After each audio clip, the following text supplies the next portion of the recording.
4월 14일 묵상 기도드림으로 말씀을 전하고자 합니다.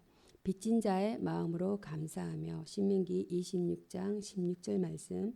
오늘 내 하나님 여호와께서 이 기류와 법도를 행하라고 내게 명령하시다니 그런즉 너는 마음을 다하고 뜻을 다하여 지켜 행하라. 기도하십니다. 나의 길이 되시는 아버지, 오늘도 상쾌한 아침을 주신 아버지 감사합니다. 나로 나의 자리에 있게 하시고 특별한 일 없이 살아가는 하루를 허락하심에 감사합니다. 여러 가지 사건 사고로부터 보호하시고 오늘도 일상을 살아갈 수 있게 하심이 축복임을 믿습니다. 나로 이 땅에 태어나게 하시고 이 땅에서 사명을 주심에 감사합니다. 나면서부터 전쟁과 기근을 겪지 않고 지금도 그런 삶의 자리에서 고통당하지 않음을 감사합니다. 내가 잘해서 그런 속에 있지 않은 것이 아니라 그저 은혜로 이 자리에 있음을 감사합니다. 그러기에 빚진 자의 마음으로 감사하며 그것을 갚으며 살려는 태도를 갖게 하소서. 그리고 다음 세대들을 위해 오늘 나의 삶을 경성하게 하소서. 나의 하루가 나에게만 영향을 미치는 것이 아니라 나의 하루가 다음 세대를 만들어가는 토대임을 기억하여 책임 있는 하루를 살게 하소서. 오늘도 나의 가는 길을 주께서 지키시며 인도하여 주소서. 오늘도 나를 지키시는 예수 그리스도의 이름으로 기도합니다. 아멘. 오늘의 성경 본문 말씀 사도행전입니다. 사도행전 3장이 되겠습니다. 사도행전 3장 11절에서 26절까지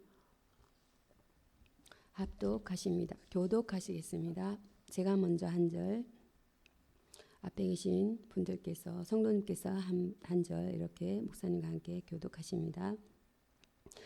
베드로가 솔로몬의 행각에서 설교하다입니다. 나은 11절입니다. 나은 사람이 베드로와 요한을 붙잡으니 모든 백성이 크게 놀라며 달려 나아가 솔로몬의 행각이라 치며 나오는 행각에 모이거늘 베드로가 이것을 보고 백성에게 말하되 이스라엘 사람들아 이 일을 왜 놀랍게 여기느냐 우리 개인의 권능과 경건으로 이 사람을 겁대한 것처럼 왜 우리를 주목하느냐. 아브라함과 이삭과 야곱의 하나님 곧 우리 조상의 하나님이 그 종 예수를 영화롭게 하셨느니라. 너희가 저를 넘겨주고 빌라도가 놓아주기로 결단한 것을 너희가 그 앞에서 부인하였으니 너희가 거룩하고 의로운 일을 거부하고 도리어 살인한 사람을 놓아주기를 구하여 생명의 주를 죽였도다. 그러나 하나님이 죽은 자 가운데서 다시 살리셨으니 우리가 이 일의 정인이로다.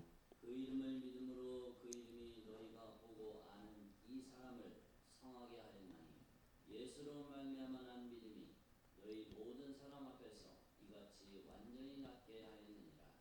형제들아 너희가 알지 못하여서 그래하였으며 너희 관원들도 그래한 줄 아노라. 그러나 하나님이 모든 선지자의 입을 통하여 자기 그리스도께서 고난 받으실 일을 미리 알게 하신 것을 이와 같이 이루셨느니라. 그러므로 너희가 회개하고 돌이켜 너희 죄 없이함을 받으라. 이같이 하면 유쾌하게 되는 날이 주 앞으로부터 이를 것이요 또 주께서 너희를 위하여 예정하신 그리스도 곧 예수를 보내시리니 하나님이 영원 전부터 거룩한 선지자의 입을 의탁하여 말씀하신 바 만유를 회복하실 때까지는 하늘이 마땅히 그를 받아두리라. 모세가 말하되 주 하나님이 너희를 위하여 너희 형제 가운데서 나 같은 선지자 하나를 세울 것이니 너희가 무엇이 있는지 그의 모든 말을 들을 것이라. 누구든지 그 선지자의 말을 듣지 아니하는 자는 백성 중에서 멸망받으리라 하였고 또한 사무엘 때부터 이어 말한 모든 선지자도 이때를 가리켜 말하였느니라. 너희는 선지자들의 자손이요 또 하나님이 너희 조상으로부터 더불어 세우신 언약의 자손이라. 아브라함에게 이러시기를 땅 위의 모든 족속이 너희 씨를 인하여 복을 받으리라 하셨으니 합독하십니다. 하나님이 그 종을 세워 복 주시려고 너에게 먼저 보내사 너희로 하여금 돌이켜 각각 그 악함을 버리게 하셨느니라. 아멘. 오늘의 말씀은 사도행전 3장 11절에서 26절 말씀, 예수의 약속이라는 본문 내용으로 은혜를 나누겠습니다. 본문은 안진뱅이를 고친 베드로의 기사 속에 예수의 능력을 언급하고 있습니다. 아브라함에게 주신 약속의 구절입니다. 26절이 되겠습니다. 땅의 모든 족속이 아브라함의 씨를 인하여 복을 받으리라는 약속이 바로 예수 안에서 성취되었습니다. 25절과 26절입니다. 예수께서는 아브라함은 나이 때 볼 것을 즐거워하다가 보고 기뻐하였느니라. 요한복음 8장 56절 기뻐하였느니라 라고 56절에서 8장에서 말씀하고 있습니다. 이제 믿음으로 아브라함의 자녀된 성도들은 아브라함처럼 예수를 보고 즐거워해야 할 것입니다. 모세에게 주신 약속의 선지자입니다. 22절 내용이 되겠습니다. 모세는 장래에 말할 것을 전가하기 위하여 하나님의 온 집에서 사원으로 충성하였습니다. 히브리서 3장 5절 말씀이 되겠습니다. 그러나 모세와 같은 선지자로 오신 예수는 신명기 18장 18절입니다. 그의 집 맡으신 아들을 충성하였습니다. 히브리서 3장 2절이 되겠습니다. 죽기까지 충성하신 예수는 모세 때부터 약속된 바로 그 선지자임이 명백하다는 것입니다. 그러므로 우리는 그의 말을 들어야 한다고 말씀합니다. 23절 내용입니다. 모든 선지자에게 약속하신 메시아이시다라고 말씀하고 있습니다. 24절입니다. 하나님의 종입니다. 13절입니다. 거룩하고 어려운 자는 14절 내용입니다. 이사야가 메시아를 가리키는 말입니다. 이사야서 42장 1절과 53장 11절이 되겠습니다. 모든 선지자의 예언의 초점은 예수께 맞춰져 있다는 것입니다. 24절입니다. 수많은 예언에도 불구하고 그를 알아보지 못한 유대인들은 생명의 구주를 죽였습니다. 그러나 하나님께서 다시 살리시고 그 종 예수를 영화롭게 하셨습니다. 모든 메시아적인 희망과 예언은 그리스도 안에서 성취가 되었습니다. 여기서의 주제어는 주입니다. 주. 우리가 하나님 아버지 주 예수 그리스도의 주 대신 주인이신 주님이십니다. 주 아돈 키리오스입니다. 권력과 권세를 소유하고 행사의 경배를 받게 되는 자를 가리킵니다. 히브리어 헬라어들이 하나님뿐만 아니라 인간들의 주인에게도 사용했으나 참 주님은 하나님 한 분뿐이십니다. 시편 4장 말씀 보겠습니다. 시편 4장입니다. 구약성경 시편 4장은 1절에서 8절까지입니다. 4장 전체가 1절에서 8절까지가 있습니다. 1절에서 8절까지 교독하십니다. 제가 한 절, 목사님과 성도님께서 한 절 이렇게 교독하십니다. 내 의의 하나님이여 내가 부를 때에 응답하소서. 곤란 중에 나를 너그럽게 하셨사오니 나를 긍휼히 여기사 나의 기도를 들으소서. 인생들아 어느 때까지 나의 영광을 바꾸어 독되게 하며 헛된 일을 좋아하고 거짓을 구하려는가. 여호와께서 자기를 위하여 경건한 자를 택하신 줄 너희가 알지어다. 내가 부를 때에 여호와께서 들으시리로다. 너희는 떨며 범죄하지 말지어다. 자리에 누워 신중히 말하고 잠잠할지어다. 어의 제사를 드리고 여호와를 어뢰할지어다. 여러 사람의 말이 우리에게 선을 보이자 누구냐 하오니 여호와여 주의 얼굴을 들어 우리에게 비추소서. 주께서 내 마음에 두신 기쁨은 저의 곡식과 새 포도주의 풍성할 때보다 더하니이다. 합독하십니다. 내가 평안히 눕고 자기도 하리니 나를 안전히 거하게 하시는 이는 오직 여호와시니이다. 아멘. 오늘의 본문 말씀은 시편 4장입니다. 4장 1절에서 8절 말씀, 평안을 누리라는 본문 내용으로 은혜를 나누겠습니다. 다윗은 큰 환난 후에 인생의 참된 의미를 생각하면서 헛된 것을 도모하는 인생들에게 훈계를 주고 있습니다. 하나님께서 경건한 자를 택하셨으므로 하나님께서는 모든 것을 아시며 모든 것을 다스리시며 섭리하시는 분이십니다. 그분 안에는 불가능이 없다라는 것입니다. 그분은 우리를 이미 알고 계시며 또한 우리의 앞날에 대해서 또 알고 계시고 주관하고 계시는 분이십니다. 그러므로 그분 안에 있는 사람은 누구나 그분께 아뢰므로 보호하심과 인도를 받을 수가 있다라는 것입니다. 그러므로 또한 평안을 누릴 수가 있습니다. 범죄치 않고 잠잠함으로 죄는 하나님과의 관계를 단절시키고 우리로 평안을 누리지 못하게 한다는 것입니다. 사람은 하나님과 단절되었을 때 가장 불안하게 된다는 것입니다. 따라서 우리는 하나님 앞에서 죄를 짓지 않아야 한다는 것이에요. 오직 우리는 하나님을 바라며 그의 뜻에 순종하며 하나님의 인도하심에 따름으로 평안을 누릴 수 있다라는 것입니다. 의의 제사를 드리고 의뢰함으로 성도는 자신의 삶의 의를 채움으로 평안을 누릴 수 있다는 것입니다. 불의는 불안과 건심과 걱정을 가져오지만 의는 하나님께서 기뻐하시는 것이기 때문에 하나님께서는 기억하시고 받아주신다는 것입니다. 우리는 우리의 의를 기억하시는 하나님을 믿고 의지함으로써 우리가 불의가 가져다주는 모든 불안과 걱정과 건심에서 벗어나 평화를 누릴 수 있게 된다는 것이에요. 성도는 하나님의 평화를 누리며 사는 사람이라는 것입니다. 평안이 없으면 그때 우리는 자신을 돌아보아야 한다는 것이에요. 여기서의 주제는 평안입니다. 샬롬 에이레네입니다.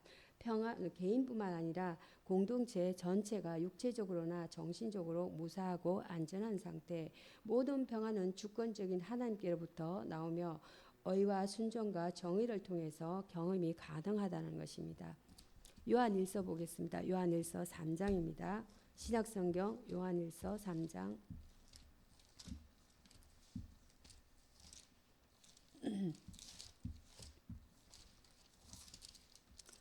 요한일서 3장 1절에서 12절까지 본문 내용이신데 제가 가지고 있는 성경은 391페이지입니다. 목사님은 같은 페이지입니까? 391페이지입니다. 신약성경 요한일서 3장 1절에서 12절까지 교독하십니다. 보라, 아버지께서 어떠한 사랑을 우리에게 주사 하나님의 자녀라 일컬음을 얻게 하셨는고 우리가 그러하도다. 그러므로 세상이 우리를 알지 못하면 그를 알지 못함이니라. 사랑하는 자들아, 우리가 지금은 하나님의 자녀라. 장래에 어떻게 될지는 아직 나타나지 아니하였으나 그가 나타나시면 우리가 그의 같을 줄을 아는 것은 그의 참모습 그대로 볼 것이기 때문이니 주를 향하여 이 소망을 가진 자마다 그의 깨끗하심과 같이 자기를 깨끗하게 하느니라. 죄를 짓는 자마다 율법을 향하니 죄는 불법이라. 그가 우리 죄를 없이 하려고 나타내신 바 된 것을 너희가 아나니 그에게는 죄가 없느니라. 그 안에 거하는 자마다 범죄하지 아니하나니 범죄하는 자마다 그를 보지도 못하였고 그를 알지도 못하였느니라. 자녀들아, 아무도 너희를 미혹하지 못하게 하라. 의를 행하는 자는 그의 의로우심과 같이 어렵고 죄를 짓는 자는 마귀에게 속하느니 마귀는 처음부터 범죄하니라. 하나님의 아들이 나타나신 것은 마귀의 일을 멸하러 하심이라. 하나님께로서 난 자마다 죄를 짓지 아니하나니 이는 하나님의 씨가 그의 속에 거하며 저도 범죄치 못하는 것은 하나님께로서 났음이라. 이러므로 하나님의 자녀들과 마귀의 자녀들이 드러나나니 무릇 의를 행하지 아니하는 자나 또는 그 형제를 사랑하지 아니하는 자는 하나님께 속하지 아니하니라. 우리가 서로 사랑할지니 이는 너희가 처음부터 들은 소식이라. 가인같이 합독하십니다. 가인같이 하지 말라. 저는 악한 자에게 속하여 그 아우를 죽였으니 어찌 영고로 죽였느뇨. 자기의 행위는 악하고 그 아우의 행위는 어려움이니라. 아멘. 오늘의 본문 말씀 요한일서 3장 1절에서 12절 말씀, 어려운 삶의 실천하는 본문 내용을 은혜를 나누겠습니다. 요한은 성도들이 어려운 삶을 살 것을 가르친다는 것이에요. 과연 성도들이 어렵게 살아야 할 살아가야 할 이유는 어디에 있는가라는 것입니다. 그리스도는 죄가 없으시기 때문입니다.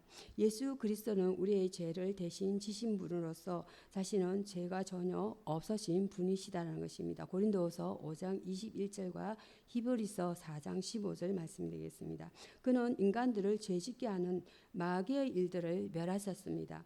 그는 이처럼 죄가 없으시고 죄를 없게 하시는 그리스도를 믿는 우리들은 그리스도의 성결하심을 바라보며 어려운 삶을 살아야 하는 것입니다.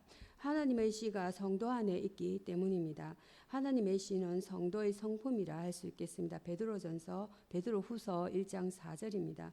인간은 창조 시에 하나님의 형상을 따라 창조되었습니다. 창세기 1장 27절입니다.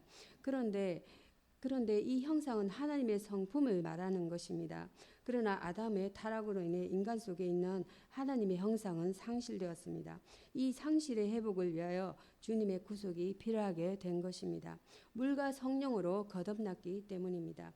예수께서는 사람이 물과 성령으로 거듭나야만 하나님의 성품을 회복할 수 있다고 가르쳐 주셨습니다. 요한복음 3장 1절에서 6절 말씀. 비록 연약하여 넘어지는 일이 있을지라도 성도는 하나님으로부터 나온 자들이라는 사실을 알기에 죄를 짓는 것을 즐기지 않고 습관적으로 반복하지 않는다는 것입니다.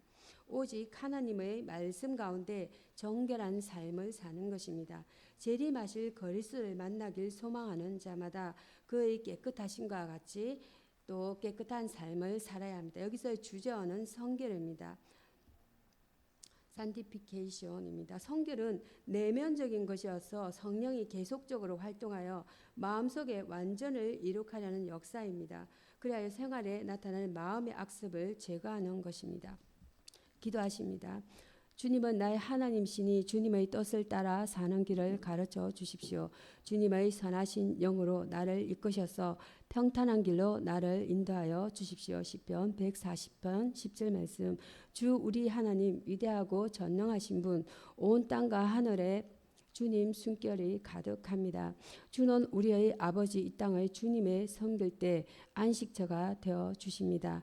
사랑 많으신 하나님, 하늘의 생명을 드러내시고 그 생명이 우리에게서 흘러나가 온 세계가 복을 얻게 하시니 감사합니다. 슬프고 괴로운 순간에 우리를 지키시고 위로하소서. 알 수 없는 우리 인생길을 성령으로 인도하시고 선한 결실로 아버지께 영광 돌리게 하소서. 성령으로 우리를 하나 되게 하소서. 하늘에서와 같이 땅에서도 주의 뜻이 이루어지리라는 든든한 소망으로 우리를 묶으소서. 사랑과 신실하심으로 우리의 길을 언제나 평탄하고 안전하게 하시는 주님, 우리가 주님을 기뻐합니다. 아멘. 주 기도문으로 말씀을 마치도록 하겠습니다. 하늘에 계신 우리 아버지여, 거룩히 여김을 받으시오며 나라에 임하시며 뜻이 하늘에서 이룬 것 같이 땅에서도 이루어지이다. 오늘날 우리에게 일용할 양식을 주옵시고 우리가 우리에게 죄 지은 자를 사하여 준 것 같이 우리의 죄를 사하여 주옵시고 우리를 시험에 들게 하지 마옵시고 다만 악에서 구하옵소서. 나라와 권세와 영광이 아버지께 영원히 있사옵나이다. 아멘.